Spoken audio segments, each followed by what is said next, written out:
Hoş geldiniz. Bizim mekteple ben direktörün tәрбиешілер орынбасары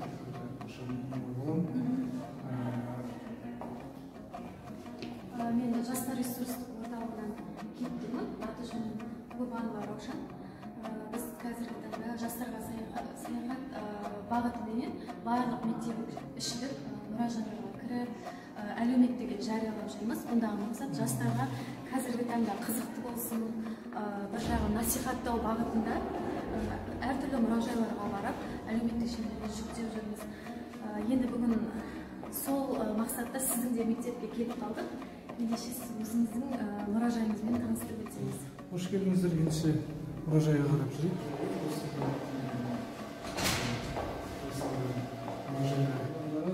Қазақстан саяси картасы, оның ішінде шығып қалып тұрған біздің Маңғыстау облысының картасы көріп тұрсақ, онда біздің технология пәні мұғалімі Қайрат деген жігіт жасаған, қолдан жасалған көрініп тұр, енді қарасаңыздар болады.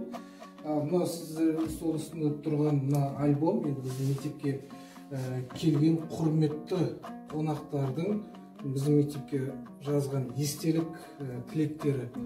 Осы біз өзіміз алып қаламыз, қолтаңбаларын алып қаламыз, тілектерін осы жерге құрметті қонақтар. Мына жерде QR код тұр екен. QR кодтар тұр. Бұл QR кодтар, мысалы қазір бұл несі ана ненің QR код. Бұл QR кодтар әр ақпарат береді. Мысалы кез келген мына ағаш үй болса, керегенің қасында тұр. Мысалы кереге деген не, сол кереге туралы мәлімет. Кез келген мысалы шайнектер тұр, ол қандай шайнек, иін ағаш бар, ол иін ағаштың тарихы деген сияқты. Яғни сол жерде QR код арқылы оқытқан толықтай мағлұмат алады. Уағат ұстаздар болсын, сол кісілердің біздің мектепке берген сыйлары сақталған. Бұл жерде кітаптары, мына көріп тұрсыздар, сувенирлері берген. Мына ветеринар тұрғанда сол. Енді мына бөлігіне қосатын болсақ, біз бұл жерде ең үстіндегі тұрған осы мектеп ашылған жылдардағы алғашқы мектептің әкімшілік директордан бастап, директордың орынбасарлары, көрсеңіздер, екінші қатарда сол, үшінші қатарда сол. Мұнда төменгі жағын қарасаңыздар, мектептегі осы біздің олимпиадаға қатысып, облыстық, республикалық жетістіктерге жетіп жүрген оқушыларымыз. Мына альбомды қарасаңыздар, бұл альбом осы мектеп ашылған жылы 1-ші сыныптан 11-ші сыныпқа дейін осы ең алғашқы біздің мектепті табалдырығын аттаған 1-ші сыныптан 11-ші сыныпқа дейінгі оқушылардың фотосы сақталған. Яғни 2013 жылы 9-ші сынып болсын, 10-ші сынып болсын, біздің мектепке келген оқушылардың барлық суреттері осы жерде сақталған. Мұнда қарасаңыздар,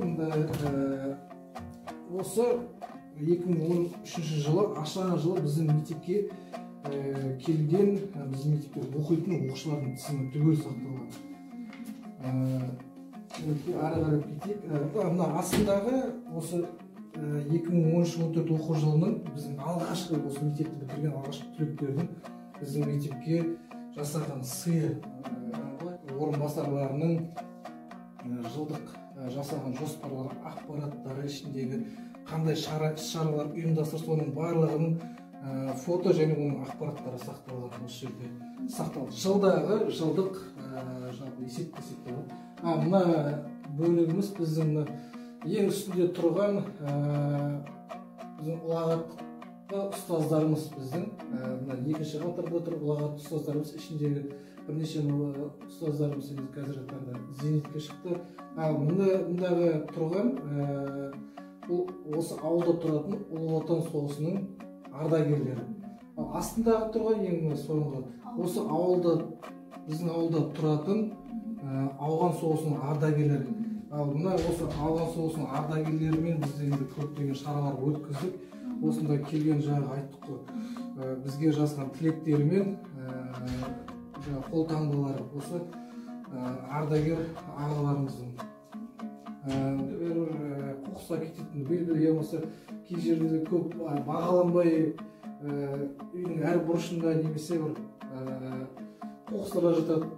жатпас үшін біз осы көне тарихи жәдігерлерді жинадық. Самаурын бар, иін ағашты көріп тұрсыздар, мында орақты көріп тұрсыздар, қобыз, қобыз, жүн, түткіш, ұршық көріп тұрсыздар. 20 ғасырдағы қақпан, шамдарды көріп тұрсыздар, ағаш табақты көріп тұрсыздар. Ағаш табақ 20 ғасырдың басындағы. Мына қылышты қарасаңыздар, осы бізде жұмыс жасап, марқұм Батырбек деген ағайымыз, орыс тілі пәнінің мұғалімі, осы теңіз жағасында жұмыс бабымен жүрген кезде тауып алған қылыш. Қылыштың 1917 деген несі бар. Сол жылдары жазылған. Қазір енді кішкене тазалап көрсету керек енді. Жалпы тек қана оның сабы ұстайтын жері ғана кішкене жаңартылған, қалған енді бұл осылай тоқыған бұл білесіздер ғой.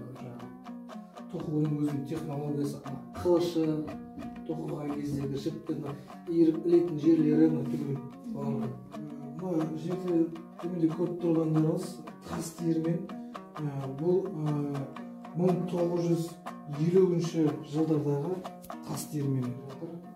Мына көріп тұрғанымыз, мына келгенесі 1870 жылдардағы келгенесі келді.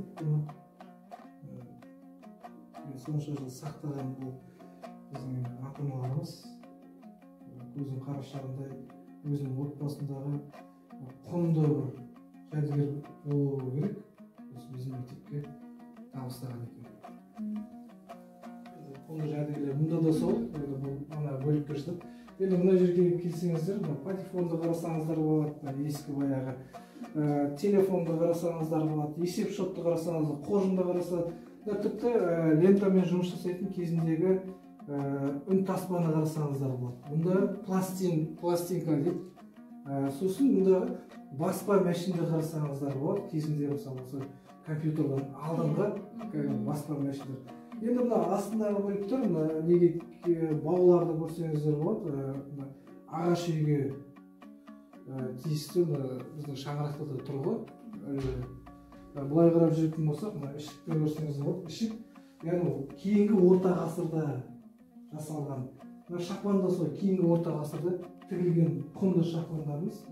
Біздегі оқушымыздың ата-анасы мына киімді алып келіп қарасаңыздар, ескі кәдімгі тігілген кейінгі орта ғасырлардағы киім, біздің ата-бабамыз киген киім осы сақталып тұр. Ол да сол 20 ғасырдың басында тігілген киімдер көрсеңіздер болады. Қоржынды қарасаңыздар болады 20 ғасырдағы 20 ғасырдың екінші ширегінде тігілген қоржындар. Арнап түсінікті ағаш үйі. Бұл ағаш үйді де осы біздің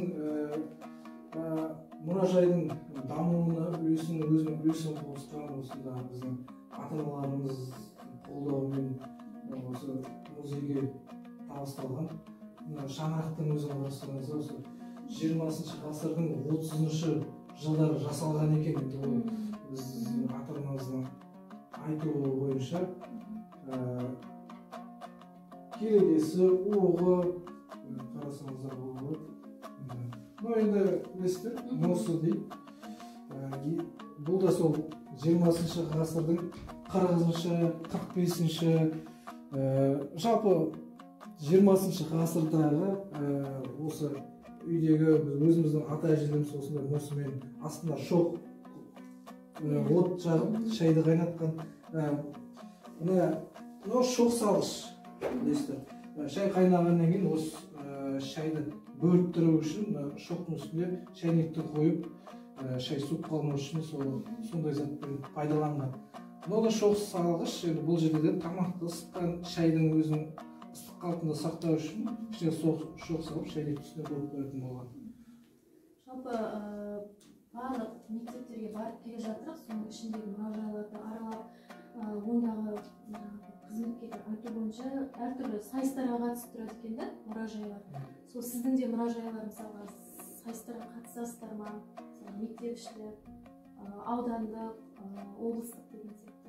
Жалпы сайыстарға қатысамыз. Осы бір 1,5 жылдай бұрын сайысқа қатыстық. Сайысқа қатысып, жаңағы осы біздің мұражайдың өзіндік бағыттары, одан кейін 3 бөлікке бөлінетіндігі туралы жақсы мәліметтер алды. 3000 осы аудан бойынша ең үлкен мектеп 3600-дей оқушымыз бар. Бізде қазір жабық коридордағы ашық жерлердің барлығын жауып кабинет қылып жасап жатырмыз. Деген осы мұражайды да біз бір бұрыштан аштық. Дегенмен оған қазір кабинет тапшы болғандықтан осыны болашақта біз әрі қарап дамытқымыз келеді. Біздің қазіргі жоспарымыз осы мұражайды әрі қарап дамыту. Мұражайдың ашылуына негізгі түрткі болған негізгі бастама біздің мектептің директоры Гүлжан Ерғалиқызының қолдауымен ашылды. Кәсіпкерлердің қолдауымен, ауыл тұрғындарының, мектеп мұғалімдерінің қолдау ішіндегі құнды жәдігерлерді жинаумен осы музей мұражайымыз ашылып тұр ғой.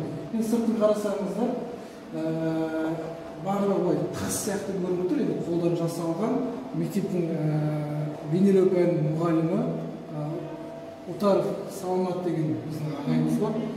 Соның қолынан шыққан дүние, батырдың аттың үстінде тұрып аң аулап жатқаны, біздің шаңырақтары, ондағы ескі қазақи нақышта жасалған мұнда тас сияқты жасалған, білесіздер, тарих қашалып жазған тастағы таңбалар ұстады. Енді мына жақта жер былай жасап, бұрыш, былай балбал тасты көріп тұрсыздар. Бұл қолдан жасалған дүние. Бұл ешқандай алып келген жоқпыз. Қолдан жасалған, қарасаңыздар, көбіне байқаймын. Бұл жаңа көтерген күш салып қарайды. Қалқыдан жасалған. Сол өзінің бояуын салып, тас сияқты көрініп тұр. Шынайы тас сияқты алыста көрген адам. Мына жарғадай осы музей болғасын, актовый зал болғасын, өнерге байланысты, музейге байланысты үйлестіріп салған жарғасынан суреттер. Абстракт бағыты бойынша жасалған. Мынау біздің фотозонамыз дейді ғой. Біздің атауы және фотозонамыз Абылайдың қанатты сөзі.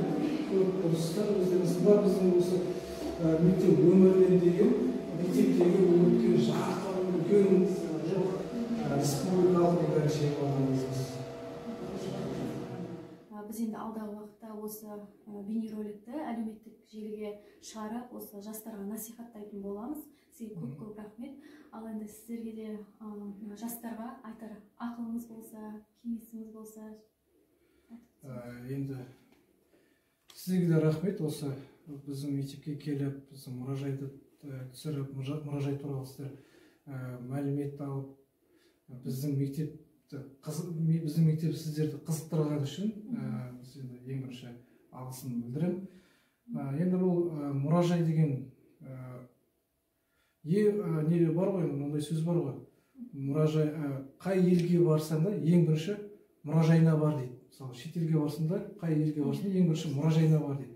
Мұражайға барған ол сөзді айтудың себебі енді сол елдің тарихын, болмысын, менталитетін сол бір мұражайға барғаннан, өлкетану мұражайына барғаннан бірден біле аласыз деген сөз ғой енді бұл жерде.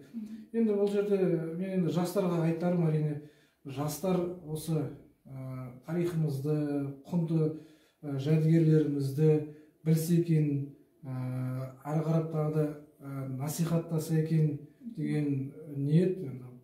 Еліміздің болашағы ертеңгі осы біздің мерейімізді үстем болатын жастарымыз көп болсын деп тілеймін. Рахмет сіздерге.